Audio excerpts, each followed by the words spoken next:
This is the story of those living in the shadows of our modern society.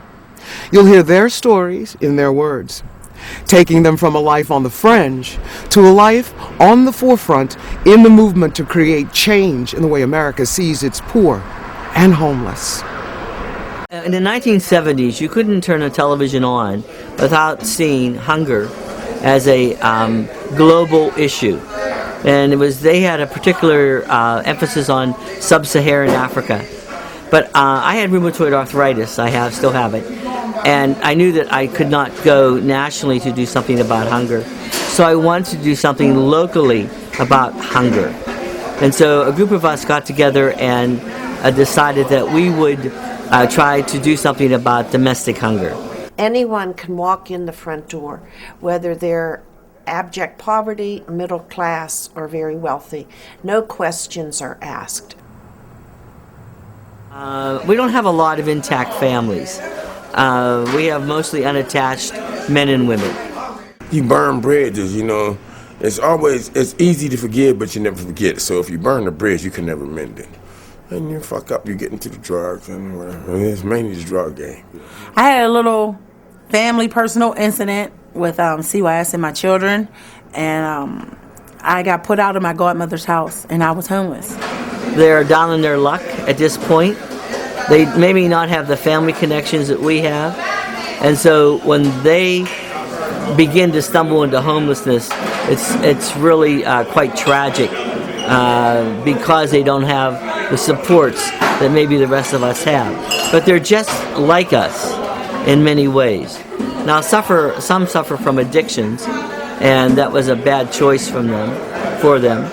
Some suffer from dysfunctional families, of course we all do, and then some have suffered because of institutional mistakes, like in the educational system.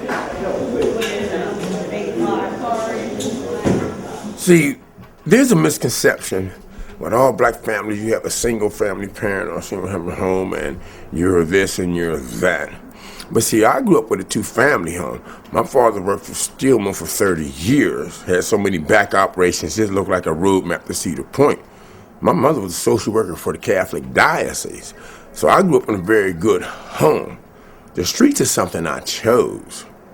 Like bad choices, bad decisions, peer pressure, crowd pressure, whatever, the drugs, alcohol. I didn't have to do it. It wasn't like I was forced to do it or nothing like that. I chose to do that.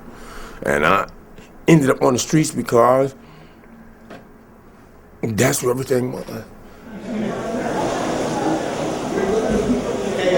I stayed in the street for a couple of days, 2 or 3 days, and by the grace of God, one of my friends had helped me call shelters and whatnot, and I ended up getting in Bethlehem Haven over here on the hill, because I'm originally from Homestead. So I ended up coming over here on the hill and getting into Bethlehem Haven, and that's how I became unhomeless.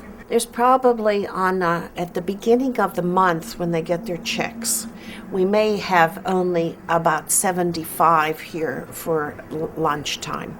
But by the middle and the end of the month, then we're up to about 100, 120, 130 a day that would come in.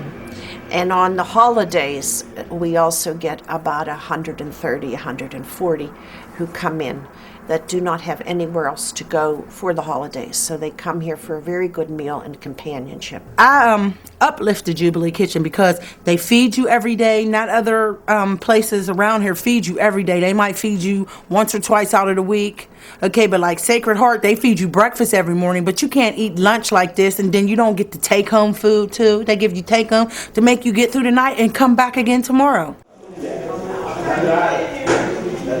What we wanted to do is to provide a place where we would serve a hot noonday meal with dignity and respect to anyone who came in. And that's what we wanted to do as our primary goal. Our secondary goal was to serve as a conduit between people who have things to give and people that are in need. And the third one was to form a community between those that come here to eat and those that come here to serve.